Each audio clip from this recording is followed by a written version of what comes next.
ദൈവരാജ്യത്തിൽ പ്രവേശിക്കാത്ത അങ്ങനെ 4 ഗ്രൂപ്പ് ദൈവരാജ്യം സംബന്ധിച്ച് 4 ഒന്നുകൂടെ പറയുകയാണ്.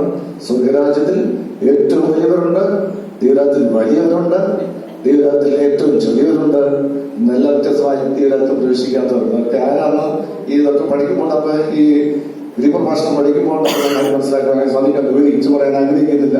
ഇവിടെ പറഞ്ഞിരിക്കുന്നത് കർത്താവിനെയാണ് പറഞ്ഞിരിക്കുന്നത്. നമ്മൾ ആരെയും മാതൃകയാക്കണം. നമ്മുടെ സ്വർഗീയപിതാവാണ് സൽഗുണ സമ്പൂർണ്ണമായിരിക്കുന്നത്. നിങ്ങൾ അതുപോലെ നമ്മൾ സൽഗുണമുണ്ടാകുവാൻ വേണ്ടിയാണ് ഇത് ബൈബിളിൽ രേഖപ്പെടുത്തിയിരിക്കുന്നത്. എന്താണ് സ്വർഗീയപിതാവിന്റെ പ്രത്യേകതകൾ? ദൈവം ചില കാര്യങ്ങൾ പറഞ്ഞിട്ടുണ്ട്.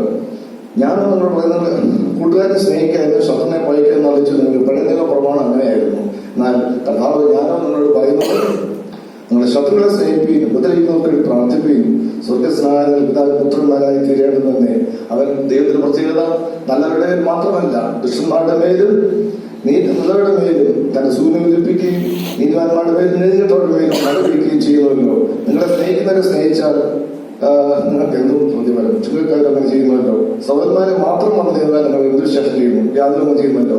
ഇതെല്ലാം വ്യത്യസ്തമായി കർത്താവ് സകല ആത്മാക്കളും ദൈവത്തിന്റെ വകയാണ്. എല്ലാ പക്ഷേയും ദൈവം സ്നേഹിക്കുന്നു. അതുപോലെ നമ്മൾ ദൈവങ്ങളെ മാത്രമല്ല സകലത്തെയും സ്നേഹിക്കണം എന്നതാണ് ഇവിടെ പറഞ്ഞ ഈ വാക്യം. നമ്മൾ സർഗുണപൂർണ്ണരാകുവാൻ നമ്മള് സർവമായിരിക്കണം. നിങ്ങൾ സർഗുണ